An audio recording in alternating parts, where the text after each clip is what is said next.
on-demand library for the best of PBS. We have an emergency situation. Looks like you're having this baby up here. We're gonna get you out of here.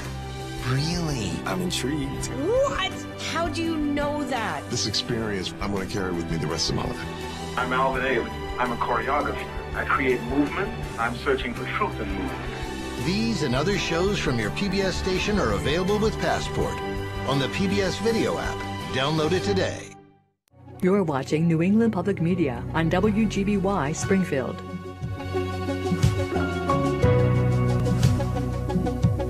I question America. Is this America, the land of the free and the home of the brave? An icon of civil rights history tells her own story in words and song. Watch February 22nd or stream at nepm.org. Coming up, we're connecting you with the creativity and culture in your community, including a visit to a shop that makes guitar lovers' dreams come true.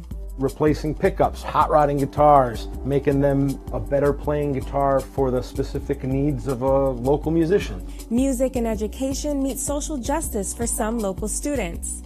They get to see their kids perform, and it just gives them hope, and it lets them celebrate their kids. And we take a look back at the legacy of an iconic local sports writer. He enjoyed everyone he talked about, he wrote about, people that he saw play. He's that type of person. Join us for those stories and more as we explore the creativity, culture, and community that make us Western New England. Up next on Connecting Point. Support for Connecting Point is provided by our contributing viewers.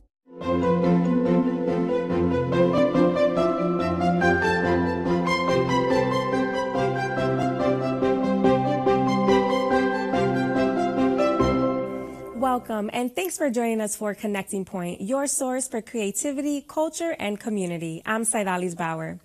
The Stationery Factory, a repurposed mill in Dalton, Mass., houses several businesses, and among them lie a mecca for guitarists, the Music Repair Shop, an umbrella under which you'll find two craftsmen who tackle the instrument from two different angles.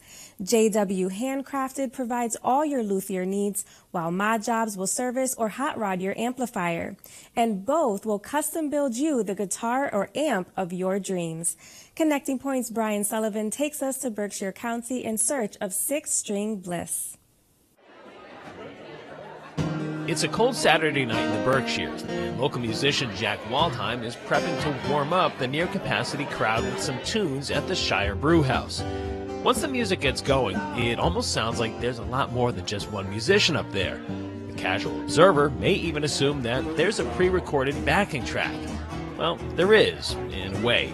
Only it's Waldheim recording those tracks as he plays them through a looping system. Now, this technology isn't necessarily new, but it's certainly gained popularity among lots of solo acts in recent years. It takes a real technician to pull it off seamlessly, and if anyone fits that bill, it's Jack Waldheim. Not only is he a talented guitarist, but he's the guy people go to in order to get their guitars fixed. His office? It's right here at the Stationery Factory in Dalton, Massachusetts, just 2 stories up from the very restaurant that he plays at a couple of nights per month. Not a bad commute. And on top of that, his business partner up here on the 2nd floor also fixes amplifiers. With their company names emblazoned on the door, visitors may get the sense that they're coming to see real specialists, almost like James Bond visiting Q in the old spy thrillers. There aren't as many instrument repair people as there used to be, perhaps. We have people coming in that have all sorts of different needs with their guitars, from beginners that don't know how to restring them, or someone who just bought a guitar and wants us to look at it initially to make sure everything's okay with it. Maybe they bought it from a big box store and they don't do a really good quality check. They bring it to us and we do that. All the way through replacing pickups, hot rodding guitars, making them a better playing guitar for the specific needs of a local musician, all the way down to replacing frets or any of the deeper work that a guitar can need after years of service to get it to be playable for years more. Of course, this business wasn't just some overnight idea that somehow came to fruition.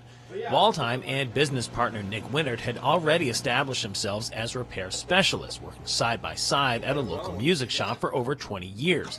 Winnard's side hustle in laser work was beginning to take off, and as it turns out, it was the new economic landscape of 2020 that served as the final push for the two to officially go into business together. Berkshire Laser Company was growing. I was finding myself, staying up, some later nights, in my shop that I had at home, with some of the orders and things that were coming in. And so we had discussed a workshop space for quite some time, and had actually begun the process of looking for something like this when COVID happened in 2020. So as kind of everything was kind of shut down, we were building, this project. It was a project that they had no plans of allowing to fail. While most businesses were closed down during 2020, they continued to operate behind the scenes before finally opening their doors to the public in August of that year. And neither of them is a one-trick pony. Waldheim not only fixes guitars, he custom builds them and makes straps and cables. Winnard not only fixes and modifies tube amps, but custom builds them, and his laser engraving business is becoming very lucrative.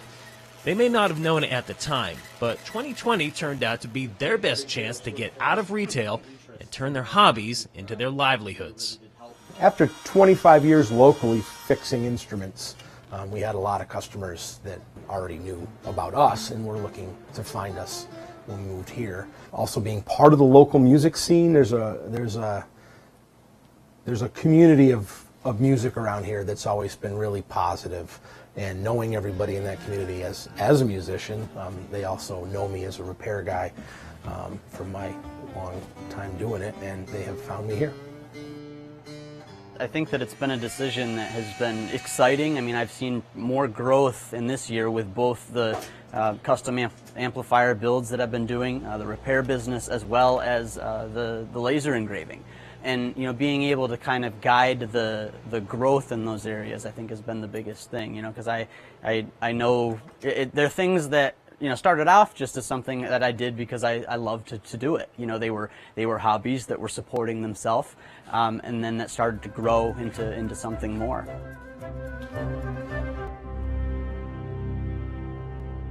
Every week, Connecting Point explores the creativity, culture, and community that make us Western New England. But it doesn't stop there. You can find us online anytime for exclusive features and content. In this week's digital exclusive, the owners of JW Handcrafted Luthier Services and Moddjobs Amplifier Repair and Modification Company discuss their decades-long work relationship and the unique community of the building that houses their respective businesses, the Stationery Factory in Dalton, Massachusetts. The guy who is operating Shire now used to be involved at this local ski resort with their culinary side, and I played music for him there, and I used to play at the old ownership downstairs as well, so that all tied in to be something I do regularly down there now. You can find that digital exclusive online right now at nepm.org/connectingpoint. Inspired by Venezuela's El Sistema Music Education Program, Kids for Harmony is an ensemble-based music program for social justice change. This free, intensive classical music program currently serves over 60 elementary to high school age students in Pittsfield and North Adams. I spoke with Courtney Clark, Artistic Director, and Sean Elligers, Assistant Director, to hear more about the impact this remarkable program has had on its students.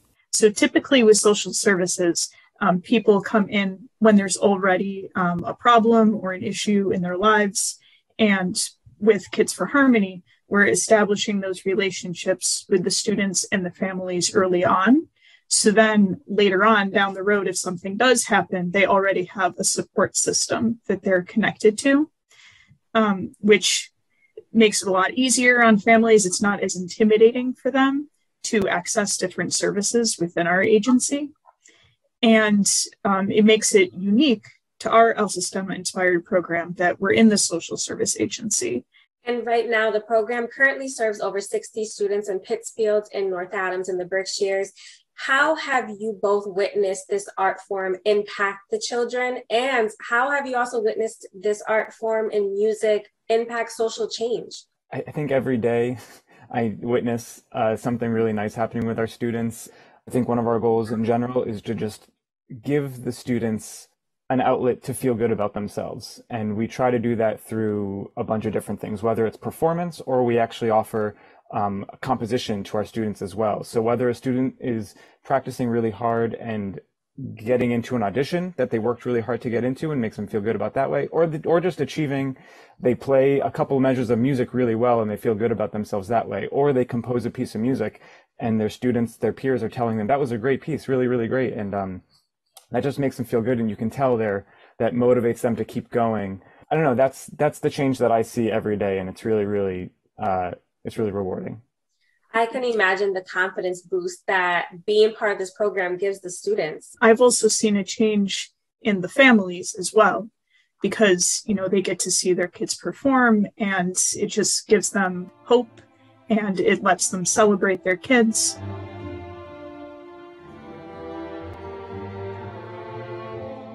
The goal of our social service agency and Kids for Harmony is to provide as much access as we can to the program. So we meet in the public schools, so we eliminate the transportation need. Everything is at no cost. So the family doesn't pay a penny for anything. The instrument rentals are covered, the lessons are covered, and everything. So that access to the program is a really big part of the social change. And having worked in Kids for Harmony, what has a moment been that has happened that has really made you think to yourself, like, wow, this is exactly why I do what I do? We have a lot of students, when they get a little bit older, they audition for summer music festivals.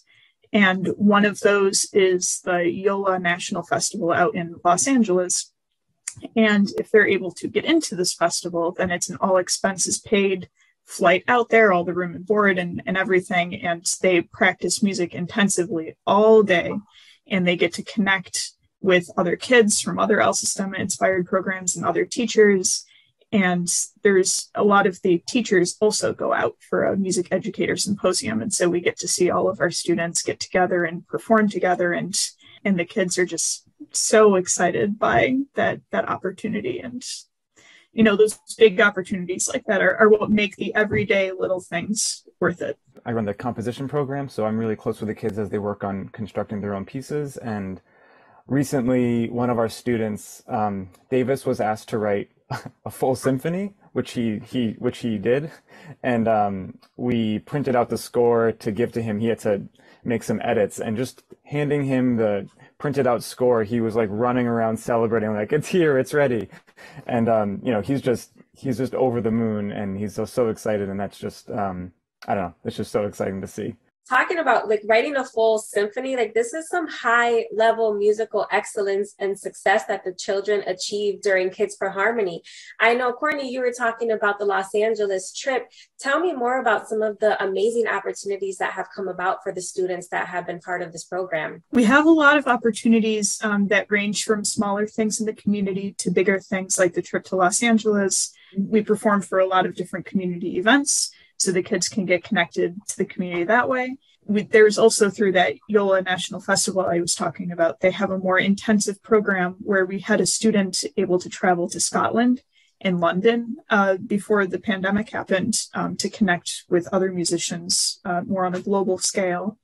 And we've also been very lucky to perform with world-renowned pianist Emmanuel Axe at our gala concert for the past several years. And being able to watch the students work with him is also another really fantastic opportunity for the kids.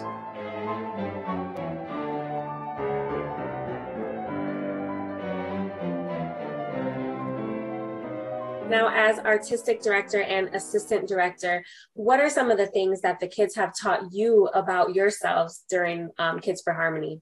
Patience, for sure. And just creativity. And it's, as the kids get older, it's just developing that relationship with them is really, really nice. And just being able to talk with them, not just about music, but about other things in their lives too. And just building that relationship and feeling like you're a mentor to them is really nice. It really makes the work very valuable. what do you both hope for the future of Kids for Harmony? How would you love to see this program grow? I would like to see us be able to serve more kids and families than we currently are. I would like to be able to see us take advantage of even more opportunities than we are, both at like the state, country, global level. I think also, you know, in terms of collaborations with other community partners in the Berkshire area and also within Massachusetts, we already have a great establishment with partnerships in Boston with the Laundry School of Music and, you know, Williamstown Theater Festival. But I would love to see, you know, that grow and just connect with more and more communities in our area. Beloved longtime local sports writer Garry Brown passed away recently at the age of 90. His legendary career spans more than 7 decades, with his first byline appearing in the 1950 edition of the Springfield Union News. Brown's work touched the lives of many in Western Massachusetts over the years, and Connecting Point's Dave Frazier takes a look back at the writer's remarkable life and impact through the eyes of some of those who knew him best. When you think this newspaper has been around for almost 200 years, and when you think that Garry wrote for more than a third of that history every week for 71 years, pretty special. Garry Brown began covering sports in this region when he was 18 years old for what was then the Springfield Morning Union. His coverage over the years has run the gamut from the Pee-wees to the pros and everything in between. But no matter the level of the athlete, he treated everyone he covered with the same respect. A kind, gentle, thoughtful person. And I think you saw that when he covered high school sports and youth baseball, that the people on the, whether it was the basketball court or the baseball diamond, they were the most important person. Brown came from an era when people got their news and sports from the daily paper. For many years, he was the Red Sox beat writer, covering the 1967 Impossible Dream team, as well as the 1975 and 1986 World Series teams. And, along with colleague Ron Chemelis, he covered the World Championship titles in 2004 and 2007. We did that together. He preceded me by a few decades, but I was there for some of the good stuff. The 2004 World Series, we worked together. His attention to detail was remarkable, and I think that's a great message. It's easy to get sloppy when you're on deadline, when you're running. It's easy to make excuses for that, but there really is no excuse for that. Garry never, and I mean never once, allowed himself to get careless. He cared about syntax. He cared about being eloquent. He cared about making it interesting, and to do it for as long as he did really showed his professionalism to me. Brown showed that professionalism on the local level as well, covering high school sports. Dan Dolcinos coached Chicopee Comp baseball for 50 years and recalls the numerous conversations the two had during his career. Outstanding person. He's one of the top individuals that I have met in my life because of how he treats people, how he writes about them. He enjoyed everyone he talked about, he wrote about, people that he saw play. He's that type of person. In 1973, Brown began a weekly column consisting of a hodgepodge of thoughts, random one-liners, and opinions from the sporting world and everyday life. He called it Hitting to All Fields. I was in high school in 1973.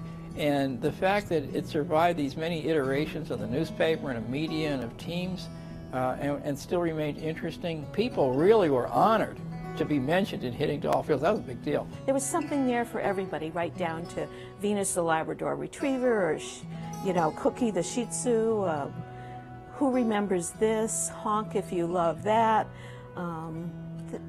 Everybody could find something to smile or joke about in that column. Brown's final story for the Republican included thoughts from his longtime Wilbraham friend and former big league pitcher Mike Tremblay on the election of David Ortiz into the Baseball Hall of Fame. I learned that he wrote that article from the hospital, but I spoke to him and just kind of shared some thoughts like we usually do, some jokes, some fun thoughts, and very candid with me, and I really looked at him as like a second father. And I really, really enjoyed Garry Brown. He was just a guy I'll miss, and just makes you feel good about yourself. Garry Brown died peacefully on January 31st, just 2 days after his final column appeared in the Republican. He was a local icon. There was nobody like Garry. I don't think there ever will be again.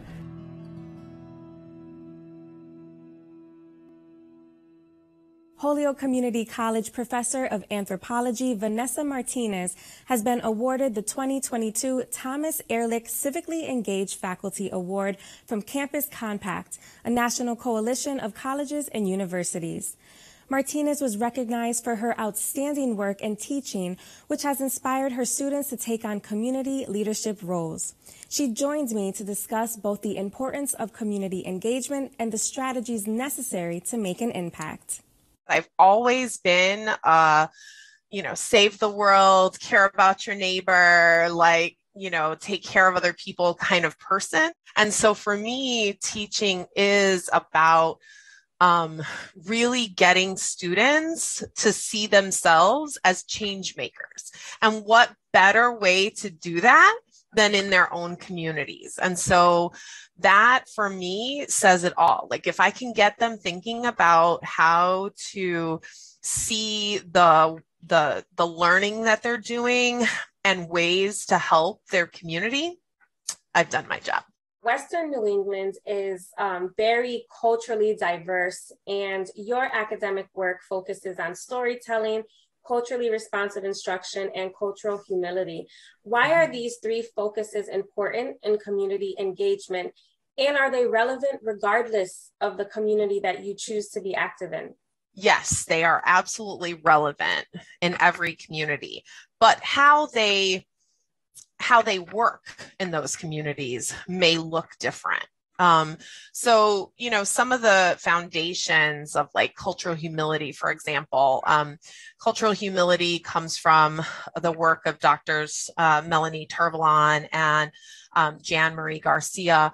And really the foundation of cultural humility is, self-reflection, lifelong learning, mitigating power imbalances, making sure to have mutually beneficial community partnerships, relationships, and institutional accountability, right? And all of those things really can help to change things for the better. Culturally responsive pedagogy or practices or instruction is really about recognizing, similar to cultural humility, that you are always learning, that there's always, there's shifts that need to happen depending on the students, the population, the needs. And so, I often tie that to anti-racist pedagogy as well, and really understanding that the way we currently exist in the world isn't equitable, but we can work towards that. So for me, all of those strategies that I employ really go hand in hand together. What are some examples of community research, engagement, or advocacy that students have participated in the classroom with you? We've had students do a reading group with a community organization where some of their participants or clients participate in the class reading, some of the class readings with us, and there's good discussion that happens. The Multicultural Services Center was one of our partners. We've worked with the dual language program at PAF School here in Holyoke to have students create workshops on immigration for first graders, both in English and in Spanish. I have students working on Mama's Voice, which is a community-based participatory research project looking at women of color, moms of color's maternal wellness. I have students who are doing advocacy-based projects. Last semester, my health equity class actually started the process. I say started the process because actually going from beginning to end, we need a little bit more than 3 months. So started the process to develop an advocacy plan for my organization, for the Women of Color Health Equity Collective. We're all part of a community, some of us several communities. What message would you share about engagement and leadership within those, that we all can have within the communities we reside in?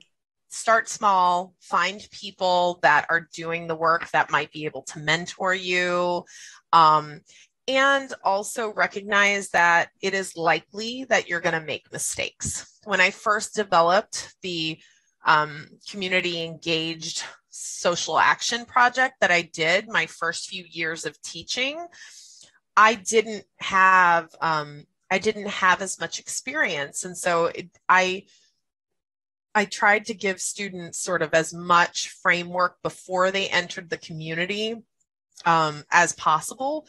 But now I'm like, oh my gosh, I didn't do this, and this before that, right? And so, recognizing that you're always learning, and if you sort of take it as that, and to apologize when a mistake is made. When you're working in community, you're not going to know everything, right? That's the part about being humble, right? The part in cultural humility that's about being humble, is that you don't know everything. And you can answer a question with, I don't know, but I can find out.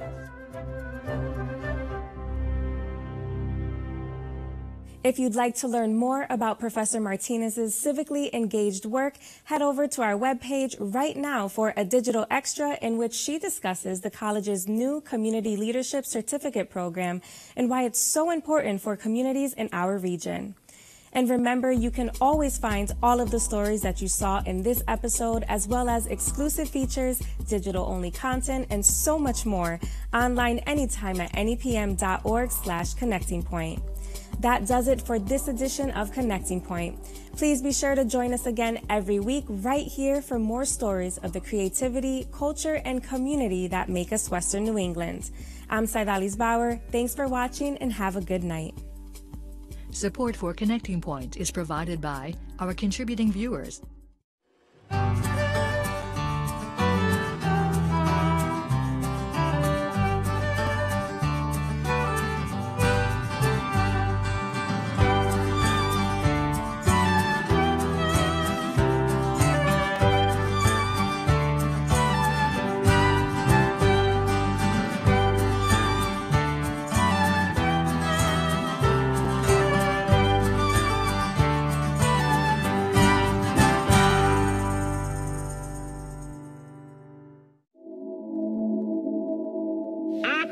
America.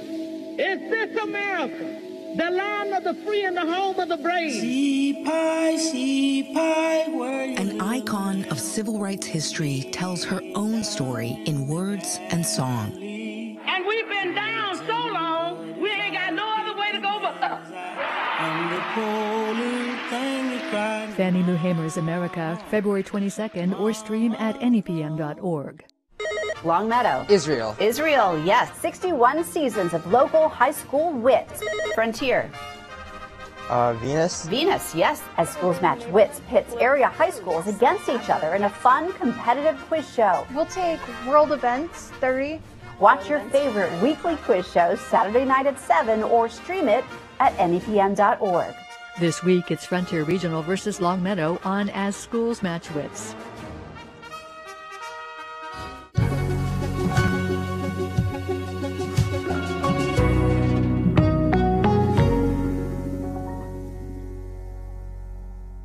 New England public media viewers are sharp, interested, and community-minded. They appreciate the local businesses that choose to support their public television station.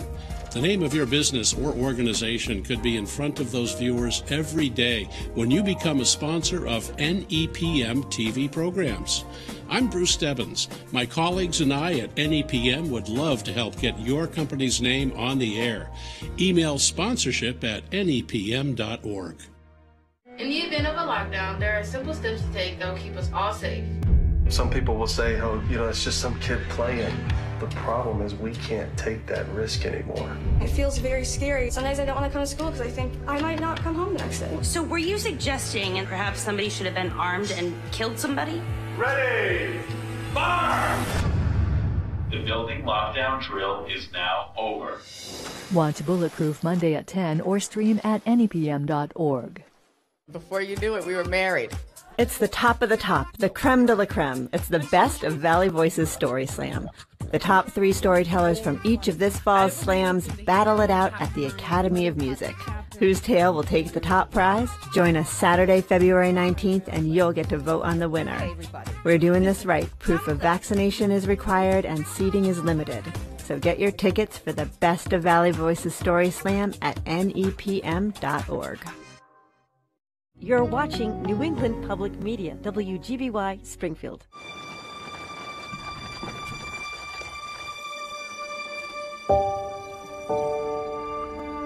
I'm exceedingly fond of Sanditon and the people in it. You're quite unlike any woman I've ever met.